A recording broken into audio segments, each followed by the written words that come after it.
Good afternoon. I'm Joan Unger from the Tewksbury Taste of the Town, and we're back after many months being absent due to COVID. And today we are at Angelina's restaurant located on the corner of Main Street and Livingston Street in Tewksbury. Standing beside me is Susan Amato, the owner of the restaurant, and we will learn more about Susan in a while, about her background and how she got into this business. And also is Joe Indelicato, who is the chef and is going to be cooking a very special secret recipe of the restaurant. And now we can move on. Joe, you can take over now. So Joe, will you begin by demonstrating this dish, which is a favorite at Angelina's and is on the menu, and it's always fresh fish. You can tell us about that. And also, I would like you to have an opportunity to tell us about yourself. Where are you from? Where did you grow up? I'd love to. You want to do that now? Well, first we'll get this going. Okay. Got some fresh Atlantic cod, haddock, fresh every day, very important. And get that in the flour. Okay, we like to get a nice breading or dredge on the fish when we start. Start our pan up, get it nice and hot. Don't put cold oil into a cold pan. That's how you burn your oil. We have some olive oil here. You don't want to put too much. You don't want to drown your fish in oil. Get this nice and hot. So I grew up in Tewksbury, went to the North Street, about 4 years there. Tewksbury High School. I started off making pizzas, and I love making pizzas. They call me Joe Pie, So I moved on from that, started to learn to saute. And I came to Angelina's. Ever since I've been here, I've had a home. And I've learned how to cook delicious, fresh food. We got you interested in cooking Italian food. Well, my family's Sicilian. We grew up eating a lot of food. A lot of great food. Pasta, base dishes, clams, mussels, clam bakes. 30 people at Sunday dinner. We go our pans hot, we'll let our fish. There it is. And my grandmother was executive lunch lady or chef for the Tewksbury school system. So that always got me interested, And she did all the meals, and she never sat down during supper. What were some of her specialties that you cook today? Well, to this day, arancini, stuffed with peas and Hamburg. We love that. What is it again? Arancini, like a Sicilian rice ball. You ever have this? You stuff them with peas and Hamburg, marinara sauce, fry them up. It's good stuff. We always start with salad and then a meatball. We put the meatball on top of the salad. Have you ever made it for Angelina's restaurant? A salad with a meatball? Sometimes. Sometimes people come in and they ask for that. Okay. Yeah. It's when you eat that, it gives you memories. You don't want to do too many dishes. Yeah, right. So they'd say, Joey, put the meatball on the salad. That's how you're going to eat it. There we are. Starting to brown up. Generally, when you cook this stuff, you want to go halfway, flip, finish it off. What we're going to do here is we're going to sear this haddock. We're going to flip it, drain the oil, and then we're going to get cooking. We're going to finish it off with wine.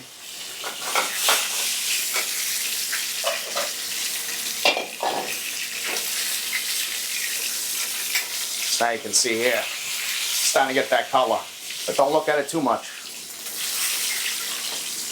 We'll drain this oil. This is where the magic happens. You'll flip your fish. Now, this is what I like to do for this dish called the mezzaluna. To start off, tomatoes, capers, I like to get that going a little bit. Get it nice and hopping, nice and dancing in there. You'll see the caper start moving, the juice starts coming out. You don't want raw tomato. You want to cook that tomato up a little bit. And what's nice about this is poached and white wine. White wine and butter go perfect together.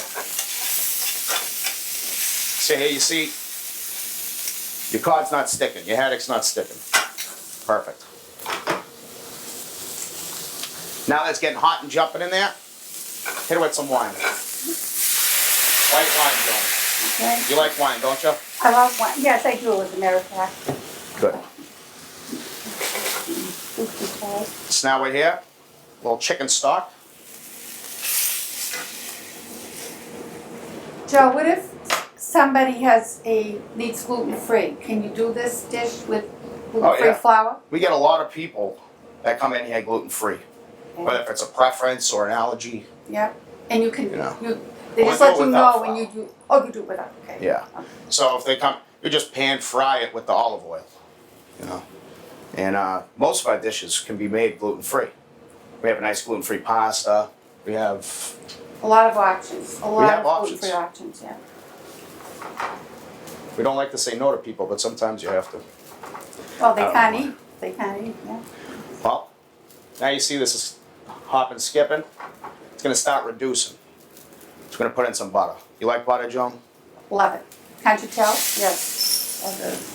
Yeah. So we'll see this is gonna cook down. I have some shrimps here, butterflied. So you don't want to overcook these. If you've ever eaten overcooked shrimp, you know what I'm talking about. We're gonna add in a couple shrimps once this starts coming down. So we put it in now, it'll overcook. Let that roll a little bit. Have you par-cooked the vegetables?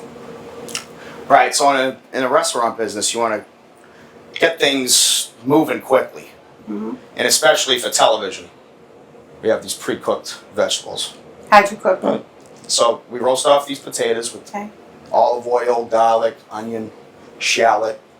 And we cut these carrots and we do the same thing. And we'll put these in the oven. It'll be perfect for our mezzaluna. Take about 8 minutes to cook the vegetable from scratch. Take about 3 minutes if you do it like this. Now we can add our shrimp. How many people we got here? About 4 shrimp. I don't like shrimp. Here we go. So you see, if you move this pan around too much, your fish will start to break, and you don't want that. So what we'll do is here, we'll add my secret ingredient, which now you guys know, is basil. You rip up the basil. If you use a knife, it cuts off those vegetables, nice flavors. Your herbs, nice flavors. Oxidizes the outside. It's why when you cut romaine lettuce, it starts to get brown quick. Use a ceramic knife or plastic, or use your hand. And this will give it nice flavor. We're gonna hit it with salt, pepper, and you should always season to taste. But I know what it's gonna taste like. It's gonna taste delicious. Is that a one-person serving? This is for one person, believe it or not. Yeah, that's a big serving. If you want to make this for the whole family, you could use fillets. You could use cod pieces, and you could poach the cod in the wine sauce. You notice there's not too much going on here. This is easy. The hard part is know when to stop. You don't want to go overboard. Simple is best. So we'll keep this rep roaring. We're going to cover it. This will make it so it does not dry out. Joe, are you ready to plate it up now for the customer? Now let's check it out. All right. Looking good? Mmm. Sure does. Give this another taste. Forget about it. All right. Every time we're plating in this kitchen, we yell plating. That's what we do. The whole team. Okay. Dishwashers, the cooks, I'll tell them I'm plating table 7. So then what happens? Then they go, I'm plating! Every time. Okay. We do that all night. If you stand next to there, you hear us yell it. So I'm plating. I'm plating. All right, there you go. It smells so heavenly. It's nice, right? Yeah, it smells Mezzaluna means half moon in Italian. And that's kind of the shape of this dish. Oh, yeah, it's beautiful. So what we do, skim one of those. Look out, Joan. Whoa. Look out. Wow. What's going to happen now? What happens now? Check it out. Give it a little bit of flavor here. A little bit of flair. Oh, it's beautiful, Joe. And you put it up. Beautiful, yeah. You send so it out. Beautiful. Table 6. You know, that's what we do. Thank you, Joe. It's that easy. It is very beautiful. You can make miracles happen with Yeah. anything. It's delicious. Thanks. Thank you very much. Thank you. Welcome back. We have a special edition today of Taste of Tewksbury, and we're now going to have another recipe. And this is going to be done by Susan Amato, who is the owner, as Joe told you before. Susan's the owner of Angelina's, and she's also a cook. She won't admit it, but she's also a chef too. So. And today we're going to have a very special homemade pomodoro sauce, which is, you're going to love it. Thank you. And what's so special about this is it's fast and it's easy. So when our kids were younger, we would spend all day making the sauce or the gravy, my husband would call it, because he's like Joe, he's Sicilian. So we would spend all day cooking. And then when the kids left, I thought, well, we needed to find something that's faster. And I go to Italy a lot, and I had taken a class in Sorrento. And it was all about pomodoro. So this is the sauce I learned in Sorrento, and it's really fast. And I tell my customers that when we actually have cooking classes, and during the class I let them know this is what you want. When the kids are gone, it'll take you 10-15 minutes, and it's just as good. A little different, but really good. Susan, can I just ask you one question? Yes. For our non-Italian people that are watching, what is pomodoro? Pomodoro is just a plum tomato. It's just a plum tomato. You can, we use the San Manzano, and because it's softer, it cooks much better. But you can get San Manzano at Market Basket. They have different sizes. Sometimes I get the small one because we're just making a quick pomodoro. And there's times when I'll get 3 of the regular larger cans, like the kitchen ready size. Good. Yeah, and use all 3 cans. But it's just the tomato, pomodoro. Excellent. So I'm going to start off with olive oil. I love my olive oil, and I use a lot of it. Thank you. Okay. And then once this heats up, I'm going to add my onion. And since Joe gave away all my secrets on the other dish, well, I have to give you all the secrets on this one because it's actually written down. Yes. So Yes, we'll have I this. can't hide anything. We'll have this recipe showing on the side of the camera, Karen. and all the ingredients and the measurements are all there for you to see. Mhm. So just jot it all down. Yes. So I just I put in the onions first because they take the longest, and I just make it so it's translucent. And I chop it up finely. Once it's cooked and translucent, I then add my garlic. Now we all know you cannot burn garlic. You burn garlic, you have to throw it away. It just ruins everything. So what I do is I take my garlic. This was a trick I learned. I put it right in the middle. I take my basil and I tent it. I put it right over the garlic. Can you just show it to this camera so that Sure. Right over. So you have your onions, but the garlic is all underneath the basil. I tent it because when you tent it, it won't burn unless you leave it there a really long time. Okay, that's Yep. all set. Now I'm going to add my tomatoes, my San Manzano. and you can already smell it. Just the Delicious. smell of the onions and the garlic and the basil and olive oil. Couple of things. You want to use good olive oil. It really makes a difference. I'm making a larger one because my husband's going to eat this tonight. Are there any other tomatoes in there or any other sauce that you put with No, it? it's just the pomodoro. Okay. Okay. That's it. You're going to cook this up. They're going to start to get soft. I will then add my salt, always salt, my pepper, and more basil. I love basil, and I use it on everything. This is actually the same pomodoro sauce that we use for our rolatinis. Okay. And sometimes people will come in and they'll ask me to make this so they can put it on their pasta. And this really would go with pasta, any pasta, of course, is that right? yes, Okay. definitely. This is what we normally make it for. Okay. We use it on gnocchi or anything that has ridges in it because it just holds all of the stuff Sure, inside. Sure. And it is meatless, so that anybody that is a vegetarian Yeah. or a vegan can just whip this right up and they're set to go. That's it. So now this is going to cook for just maybe 10 minutes. It's all going to break down. And Excellent. you are set. That's it. And that's it. That's it. Really easy, and Anyone from can experience, make it's delicious. Right. Oh, I smell something good coming. Alrighty. Look at that. Yeah. Oh, Haddock mezzaluna.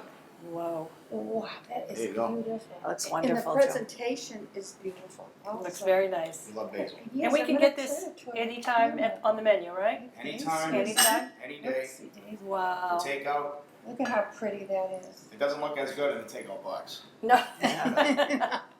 No, it looks very, very nice. Wonderful. Was this one of your first menu items, or Well, did you know, how did this come about? my husband has restaurants, and one of the restaurants that he had, he has a restaurant in Boston, but we opened one up in Hanover, but it was a smaller version of the one in Boston. And I was working for him, and that was my Angelina's test kitchen. Oh. So everything we created or everything it had to be different stuff here than at his restaurant, except for your staples like your chicken palms and your regular Italian food. Everything else we created.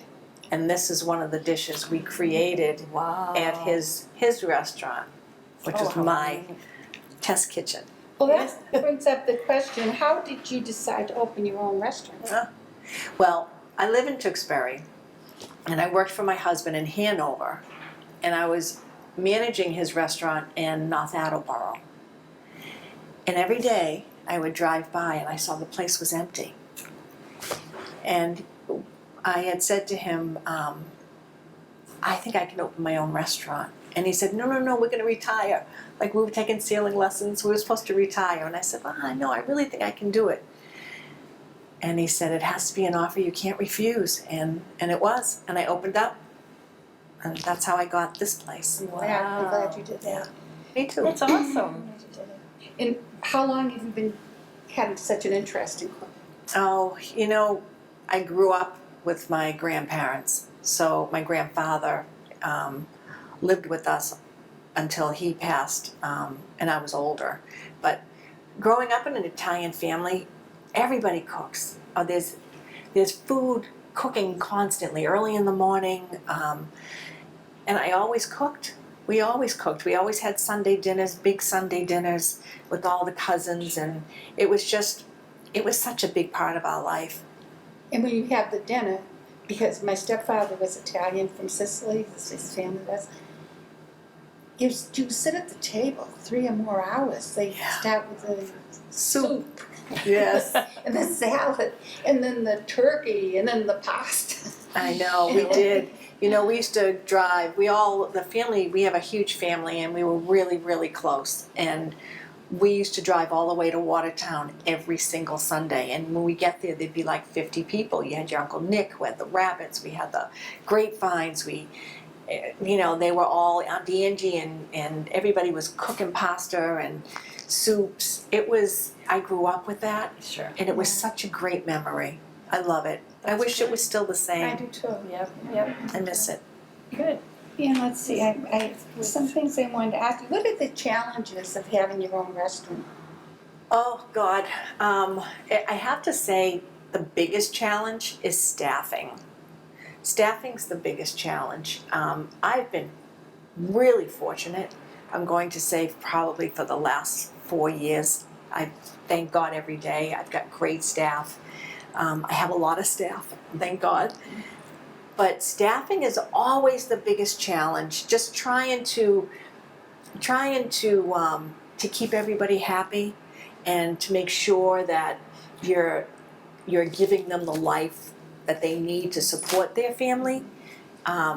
It's important for me that we all have equal home time and work time, because it's, me growing up, we worked. And there's so many things I look back and I say I missed out on. And when I opened this restaurant, a lot of my people that came to work were family people, and I said I'm not going to. I want a place where they can work, make money, and still have a life, which is so important. And I know people look and say, why are they closed so early, or why are they closed on Sundays? Well, Sundays will never open. My husband would never open. That's family day. Whether you're with your family or not, I always say you build it, they'll come.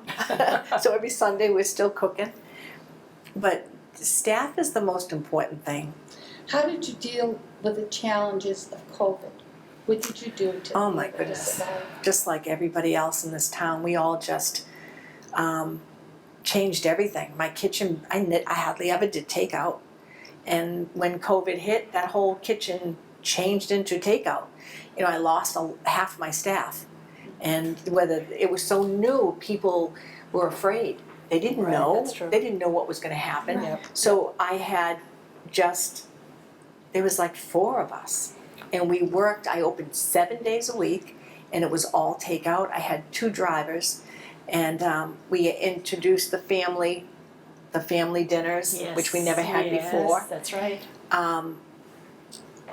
There were so many changes that we had to make, and now what's happened is, because of all those changes, we realized we had to start cutting back on the days once we opened the inside, because you didn't have a lot of staff. You had enough staff, but not a lot. Yep. So we opened up inside, and then we had to make a decision on cutting out Mondays. We cut out lunches, and we take our last reservation at 8 o'clock. And it works. Yeah. Good. The staff is happy, Right. the kitchen's happy. We get out at 10:30, 11.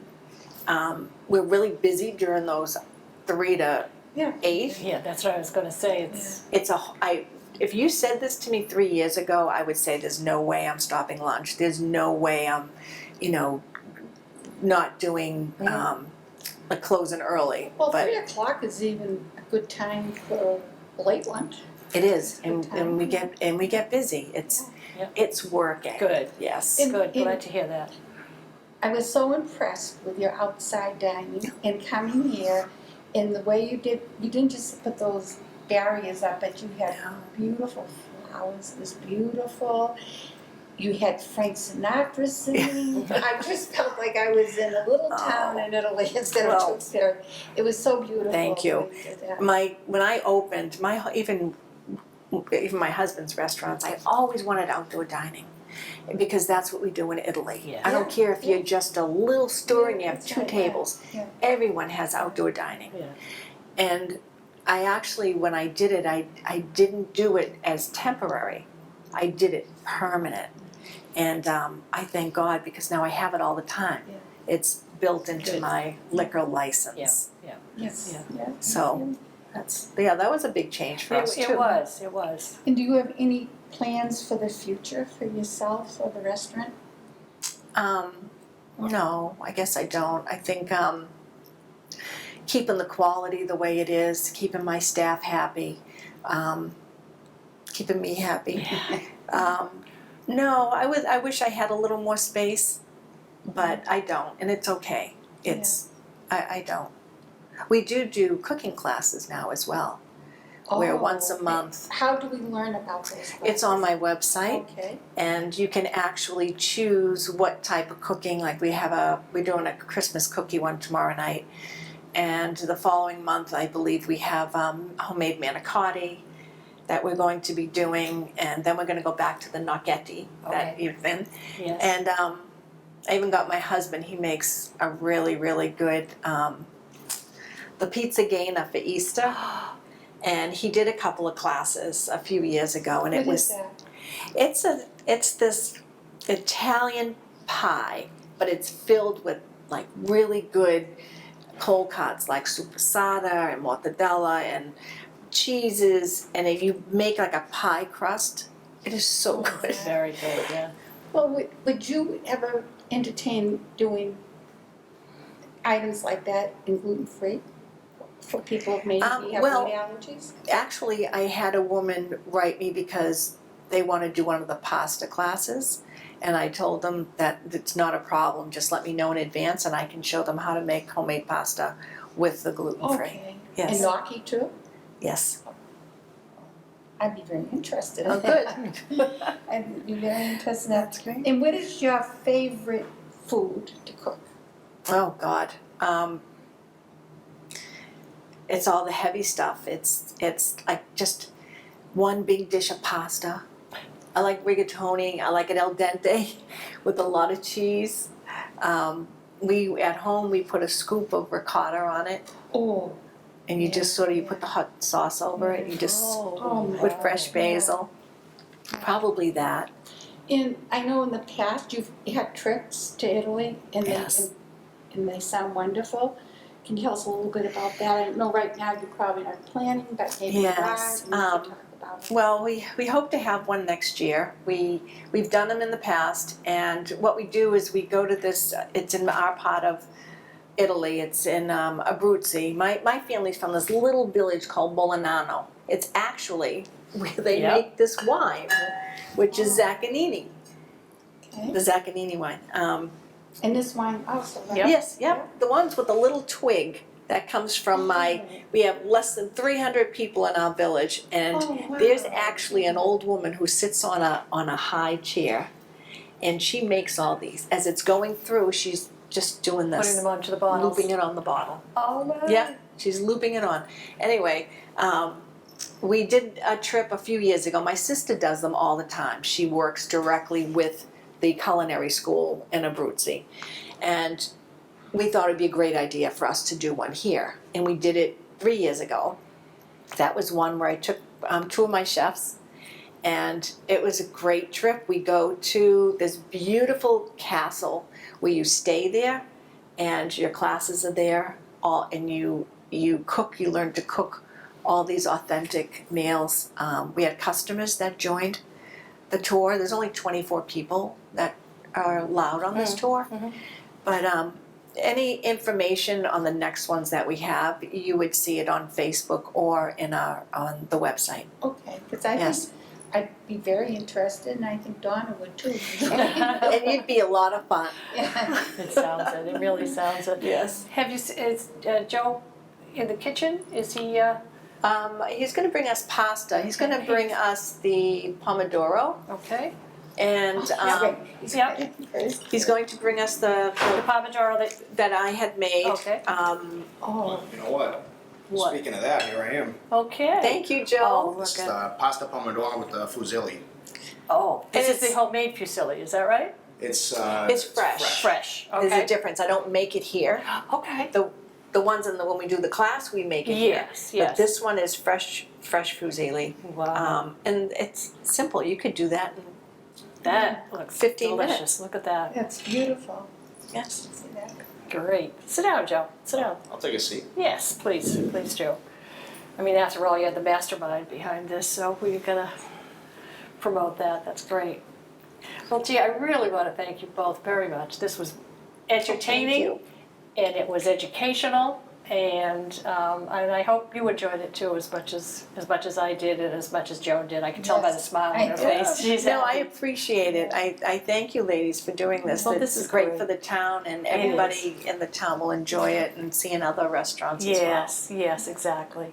Thank And you both I- very, very much. Appreciate it. I also, They on were that there. note, would like to thank the media staff here, Steve. and Perfume, and Jason Marshall, That's right. and my executive producer, Donna Gill, and again, Susan Amato, and Joe Delicato. Exactly. And I'm Joan Unger. It's pretty Yeah. close. How do you say it? You say it? Joseph Indelicato. Joe Indelicato. Joe Delicato. Yeah. Yes. Thank you. Thank you. And thank you, and I hope to see you again next month. Okay, now you can eat.